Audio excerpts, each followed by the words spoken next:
Ouais, alors bonjour, on intervient aujourd'hui évidemment pour fêter un petit peu cette condamnation à Nicolas Sarkozy, de Nicolas Sarkozy, parce qu'il clamait son innocence, présomption d'innocence. Là, il n'y a pas de plus de présomption d'innocence. Il a été en cour de cassation, il a été confirmé escroc, donc corruption, trafic d'influence, voilà, pour un ancien président, pour un type en plus qui arrêtait pas d'ouvrir sa bouche pour des conseils de grand-mère et qui voulait revenir en politique, qui voulait être président de la République, il allait revenir, le type, il voulait revenir, mais bon là, avec une condamnation réelle, là c'est fini, quoi, on va dire. Il va aller en cour européenne, mais bon, sur le droit français, on peut dire que c'est un délinquant.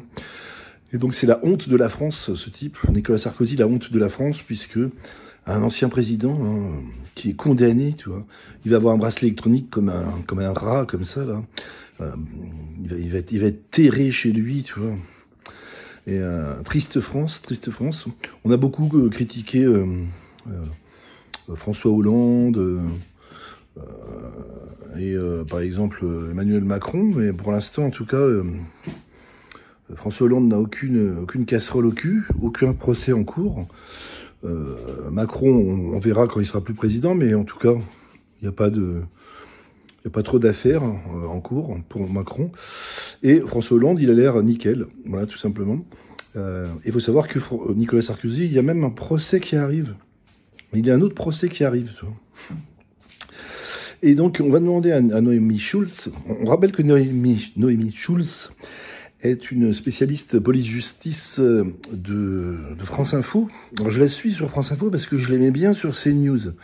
Mais en fait, elle s'est barrée de CNews et je pense que c'est en partie à cause de Pascal Praud qui voulait lui faire dire des trucs. Tu vois, quand elle suivait le procès Balkany, Noémie Schulz, en fait, elle disait le droit, tu vois, elle rapportait ce qu'on disait, ce que les juges et les avocats disaient à la cour. Elle disait aussi le droit, elle apprenait le droit Pascal Praud, ce qui n'était pas inutile. Mais lui, il voulait absolument lui faire dire que Balkany était innocent et que c'était une injustice et que c'était du harcèlement de la justice. Donc je pense qu'elle en a eu marre, Noémie Schulz. Elle en a eu ras le cul, on va dire. Et peut-être pour d'autres raisons, elle a quitté CNews. Elle a sans doute bien fait. Et elle est sur France Info et elle est très très précise. On va encore l'entendre à propos de Sarkozy sur les modalités du bracelet électronique, c'est-à-dire comment on peut faire pour... comment ça se passe, quoi? Comment ça se passe quand tu es condamné, mais pas de la prison. Donc, je crois que c'est quand c'est 1 an de prison, tu as le droit à un bracelet électronique, mais c'est pas si anodin que ça. Et on va le voir tout de suite. Tout ça va faire l'objet d'une discussion. Il va y avoir des demandes qui vont être faites par Nicolas Sarkozy avec son avocate. Le bracelet électronique, l'idée quand on incarcère quelqu'un à domicile, c'est la prison en gros à la maison, c'est de lui permettre de continuer à travailler, justement de faire en sorte de ne pas couper complètement la personne de sa vie, notamment professionnelle.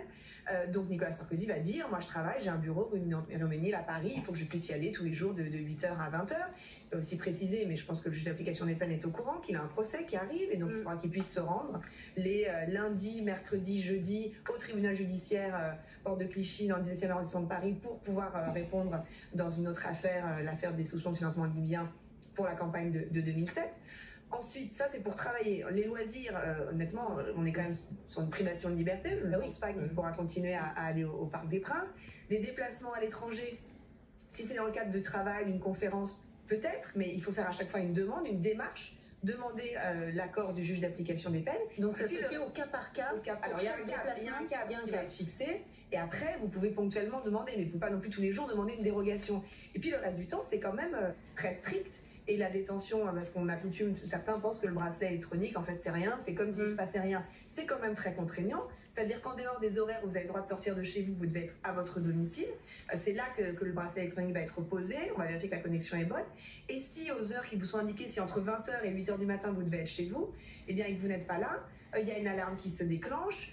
Vous avez un agent payé, un conseiller d'insertion de probation qui vous appelle, qui vous demande pour quelle raison l'alarme s'est déclenchée. Si vous violez trop souvent de fois ces obligations, eh bien, le bracelet électronique peut être supprimé. Ça avait été le cas pour Patrick Balkany, qui était retourné en prison. Il y avait d'autres violations des règles qui lui étaient imposées, mais notamment, il y avait trop souvent des alarmes qui se déclenchaient chez lui. Et donc, vous n'êtes plus libre de vos mouvements. Et donc, pour évidemment un ancien président de la République qui est très sollicité, qui se déplace énormément, c'est très contraignant tout de même si ça n'est pas la prison. C'est une privation de liberté. Merci Noémie, toujours aussi précise, toujours aussi professionnelle. Merci Noémie. Voilà, donc voilà, c'était pour vous dire que donc la Cour de cassation a confirmé l'escroquerie et la délinquance de Sarkozy, et que maintenant il n'y a plus à prendre des gants. C'est un escroc et puis c'est tout, il ferme sa gueule. On rappelle donc, pour ceux qui n'étaient pas au courant de cette affaire, que en fait Nicolas Sarkozy a été écouté au téléphone, un téléphone clandestin, lui qui n'aimait pas trop les clandestins, un téléphone qu'il n'avait pas déclaré, qu'il avait mis au nom de monsieur Bismuth, Paul Bismuth, qui n'existait pas. Et en fait, il a discuté avec son avocat, et c'est ainsi que les juges ont pu, par l'intermédiaire de la police, écouter ce qu'il a dit. Et en fait, c'était clairement une façon de dire, écoute, essaye de parler à ce juge, et en contrepartie, peut-être on lui trouvera eh bien, un poste à Monaco. Voilà. Et en contrepartie, il devait donc lui donner des informations sur un procès à venir. Et donc la défense de l'avocat de Sarkozy, c'est pas de dire non, il n'a jamais parlé de ça au téléphone avec son avocat. C'est de dire, eh bien en fait, on n'a pas le droit d'écouter un avocat qui parle à son client. Enfin, dis donc, avec ce genre de raisonnement, tu pourrais pas faire grand-chose contre le crime organisé, contre la corruption dans la justice, etc. Quoi. Bien sûr que, bien évidemment que si tu soupçonnes un avocat de magouiller avec son client, évidemment que t'as le droit, enfin la société a le droit de le mettre sous écoute, quoi, évidemment, quoi.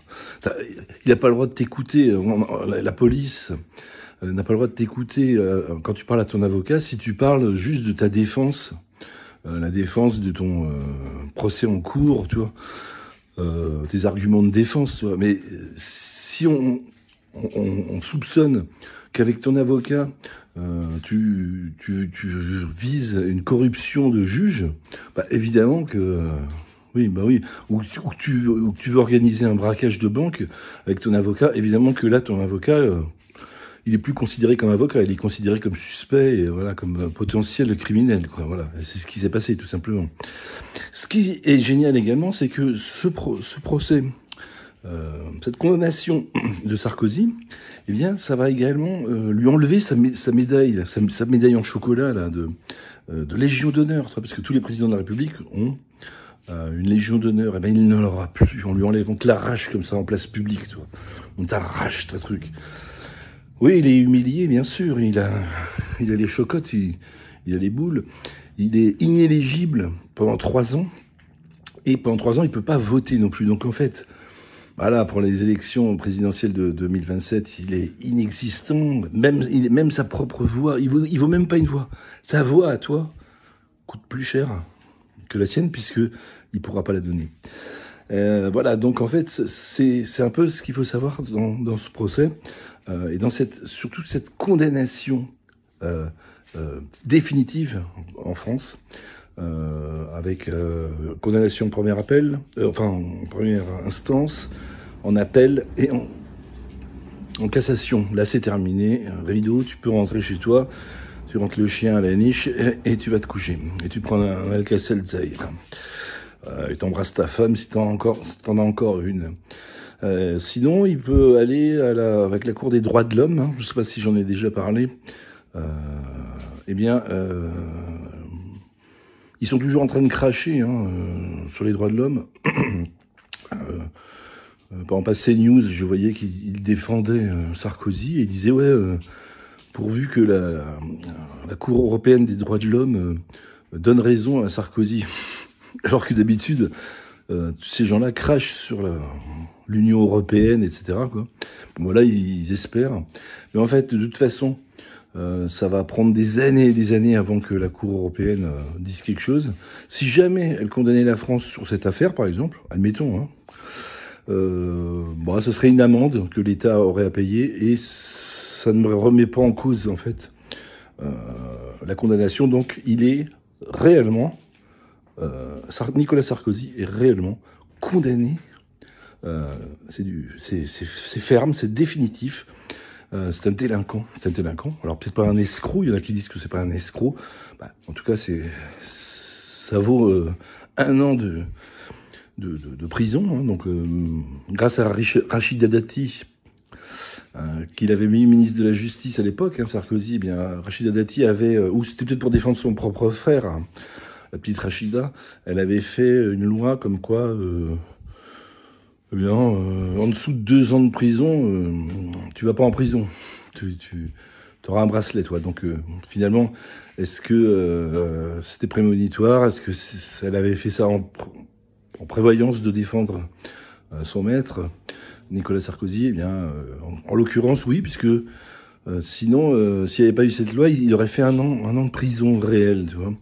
Donc là, il va faire 1 an avec un bracelet. Bon. On imagine bien qu'il va magouiller. Hein. Il arrivera à aller au Parc des Princes avec le président Nasser. Il arrivera à faire ses conférences aux United States et à l'étranger qui lui rapportent 150 000 € à chaque fois. On imagine que ça, de toute façon, les puissants, ils sont jamais comme toi et moi. Et je voyais là encore sur CNews, hein, c'est toujours les mêmes. Qui défendent Nicolas Sarkozy. Quoi. Ils n'ont pas d'autres mecs à défendre. Voilà, ils défendent un puissant, voilà, parce que peut-être qu'ils imaginent qu'il y a un retour d'ascenseur un jour. Mais enfin bon, bref. Allez, j'ai entendu aussi que Cyril Hanouna a défendu également Nicolas Sarkozy. Quoi. Donc c'est toujours le groupe Bolloré, CNews, C8, qui défend. Alors, moi je comprends pas, hein, parce qu'en plus C8... Nicolas Sarkozy, il avait, en 2007, il s'était fait élire avec les voix des gens du Front National, et il avait fait une politique de gauche, tu vois, il avait mis dans son gouvernement, comment il s'est appelé, Kouchner, et il avait rien fait pour l'immigration, rien fait de plus que Jospin, pour l'insécurité, etc. Donc, de toute façon, voilà, bon, il a bien niqué tout le monde de tous les côtés. C'est à son tour de se faire niquer, Sarkozy. Allez, ciao.